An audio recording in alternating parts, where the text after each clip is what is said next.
આપણે શું ઈ લોકોને ભેટ આપી છે ઈ તમે વિડિયોમાં જોઈ લેજો. આપણે એને ભેટ આપેલી છે ઈ. આજ તો મંગળવાર છે તોય કેમ લાઈટ વહી ગઈ છે? હાલો મગફળી ખાઈને કેરું ભૂખ લાગી છે. હેલો એવરીવન, ગુડ મોર્નિંગ, જય શ્રી કૃષ્ણ, હર હર મહાદેવ. ન્યૂ બ્લોગમાં બધાનું સ્વાગત છે. અને આ વાગી કેટલા ગયા જો 11:30 થવા આવ્યા છે ને આપણે થઈ ગયા છે રેડી બહાર જવા માટે.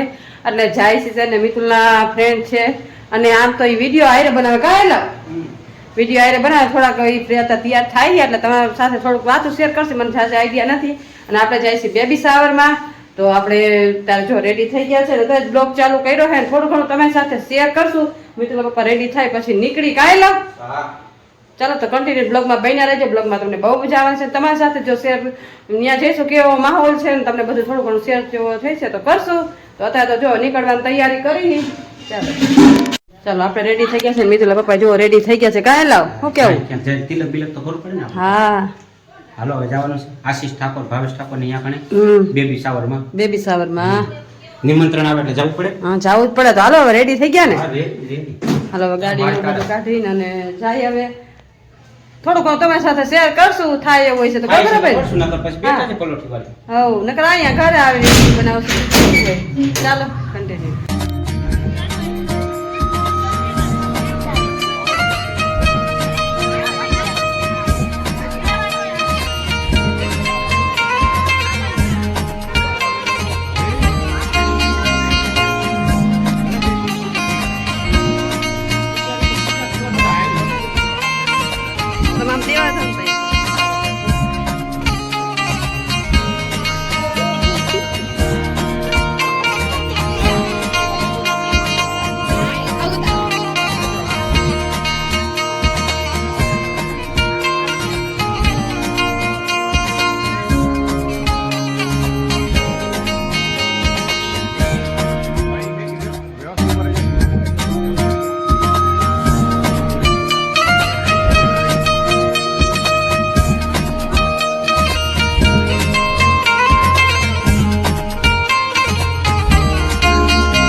આવી ગયા છે ઘરે ને લાઈટ નથી ને ગરમીના હાવ બફાઈ ગયા ને આમ જો વાગી કેટલા ગયા 2:30 થવા આવ્યા અને ગરમી એટલી ને વાદળછાયું વાતાવરણ થઈ ગયું છે. વરસાદ આવે એવું શું કેવું વેલા લાઈટ જ નથી. આ કીધું ઘરે જઈને જજર ખુઈશું પણ હું આરામ કરે કા.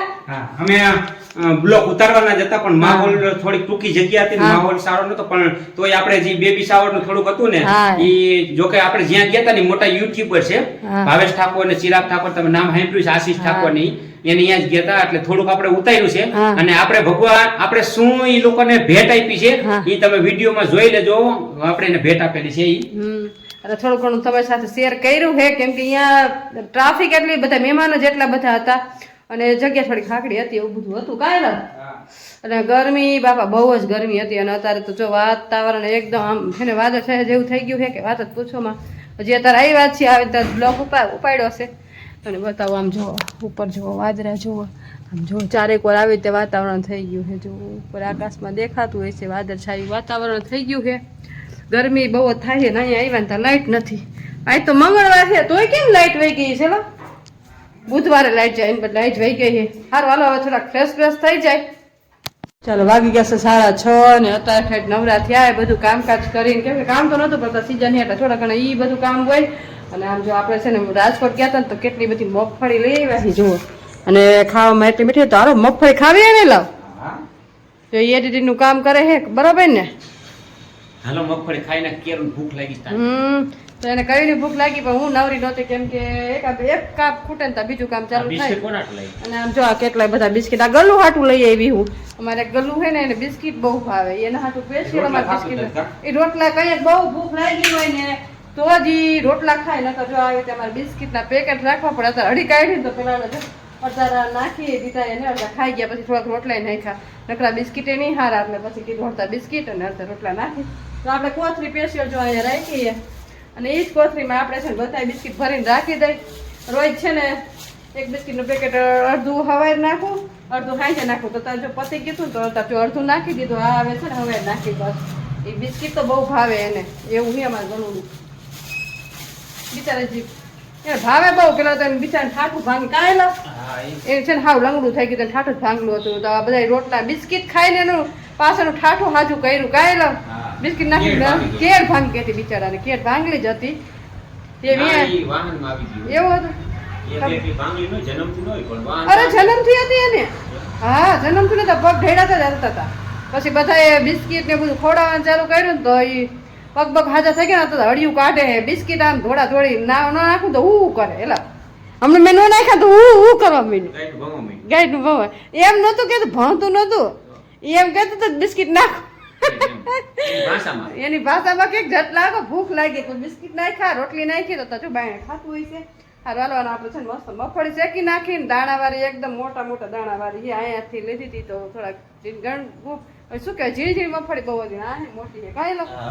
હા જો ગયા હતા ને તો રાજકોટ વર્તા આવતા હતા ને તો કીધું મગફળી લઈ લે. સારું હાલો મગફળી શેકીને અને મસ્ત નાસ્તો મગફળીનો કરી લે. કાંઈ શું કેવું તમારે? અડધી શેકો ને આમ ત્યાં એટલી બધી નહીં ખોટે આપણે. હા તો આ છે ને ભીંડા શાક બનાવી નાખશું. એવું આપણે જો આપણે ક્યાંક સાઈન નકર પછી મેળામાં લઈ લેવું. નકર મેળો હવે આવે જ છે મને બાજુમાં ગામમાં મેળો થાય જ, મેળામાં જ લઈ લેવું. કડાઈમાં શેકી પણ એને અંદર છે ને તાપ જ નથી લાગતો. આ કડાઈમાં શેકી પણ તાપ લાગે નહીં એટલે એવું થાય. એટલે હવે અત્યારે તમે 2-3 દી 7-5 દી રોડો ઉપર જ્યાં સુધી કડાઈ ઓલી ચાયણી ન આવે ત્યાં સુધી કઈક એડજસ્ટ કરી. બીજું શું હોય બધી વસ્તુ બાયણે કાઢવી પડે. જો અમારે કાંઈ પણ કરવું હોય ને તો બાયણે બધી વસ્તુ કાઢવી પડે. જો આપણે અડધી મગફળી છે ને કાઢી લેવું આમાં ને અડધી છે ને શેકી નાખશું, અડધી રાખી દે. કાંઈ લો ચલો આટલી શેકી દઈને આટલું રાખી દઈ. મસ્ત શેકીને ઊની ખાઈ લેવું. આ કાચી ભાવે પણ આપણે શેકેલું ભાવે તો મજા આવે ઊની. અને આને ઓળા કહેવાય. ઓળા ઓલો ઓરો નહીં ઓળા કહેવાય. કાંઈ લો શું કહેવાય તો એને ઉપાડીને એમને પાંદડા હોતો શેકીને એને ઓળો કહેવાય. એવું કહેવાય. હા તો બીટી શેકવાની હોય એવું છે. ઓડાની મગફળી એમ કેતા બધા આપણે ગઈ જાવ એમ કેતા. જો આપણે ગાડીએ ખાવા ગયા હોય હા અને ડાયરેક્ટ ઉપાડી હોય, ઉપાડી પછી થોડોક હાટીકડા ભેગા કરી અને બર્તન થોડા ભેગા એમને શેકીને પાંદડા હોતું એને ઓળો કહેવાય. એવું હા આને ઓળો ન કહેવાય ઘરે શેકતા એમ હાઈબ્રુ છે કે ઓરા કહેવાય એમ કે ઓરા કર્યા એમ. એટલે ઓરા ઓલો ઓરો નહીં રીંગણાનો આને ઓરા કહેતા. કા આગળના ગઈડા એમ કે ઓરાની મગફળી. સારું હાલો હવે મગફળી શેકીને ખાઈ લઈ.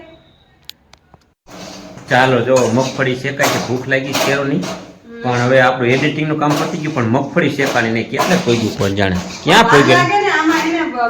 વરાળ લાગે ને લીલી હોય ને વધારે એટલે વાર લાગે. કઈ રીતે શેકવું પછી આપણે કાચી રહી જાય શેકતા વાર તો લાગે ને. પાછી મોટી છે ને પાછી મગફળી પાછી કડાઈ છે જીવોમાં ફૂટવા મળે ને એમ ફૂટતી નથી. જલ્દી હજી થર થાય ફૂટે ને કઈ શેકાય એવું છે. જો સારી મગફળી થઈ જાય ને થોડીક શેકાઈ જાય પછી ખાય ત્યાં સુધી મતલબ ભૂખ મરી ન જાય તો આ ભૂખ મરી જાય પાછી.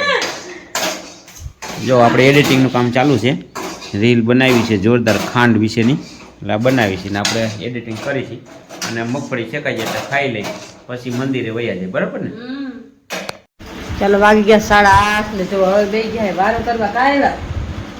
મારા હમ રાઈટ ફોન પડે. હા વારો કરવા બેસી જાય. હું ભૂખો થાવ ને તો મોરો કરી દઉં. મોરો કે માં મોરો એ મોરા કરવા મેથી છે મેથી શાકમાં નાખીને તો પેટમાં ગબડે ને એટલે નાખી. જો એને પણ મિત્રો પપ્પા લાગી ભૂખ એટલે જો હવે એને ખાવાનું સ્પીડમાં હાલશે ને આપણે બહુ ભૂખ લાગી છે કેમ કે જમવા ગયા હતા ને બધું ઓલું તેલ વાળું એટલે આપણે ઓછું જમ્યા હતા. કાંઈ લા હા નકર કઈ ની તબિયત બગડી ગઈ હોય એટલે આપણે ઓછું જમીને આવ્યા હતા. સારું હાલો વાળું કરી લઈએ અને જો બ્લોગનો એન્ડ પણ અહીંયા જ કરશું. તો તમને આજનો મારો બ્લોગ કેવો લાગ્યો લાઈક શેર અને સબસ્ક્રાઈબ કરજો. અને આ જોવો છો તો લાઈક કરવાનું કેમ ભૂલી જાવ? આટલા બધા વિડીયો જોવો તો લાઈક તો કરો. બરોબર ને? તો ચાલો મળશું કાલે એક નવા બ્લોગ સાથે. ત્યાં સુધી મહાદેવ.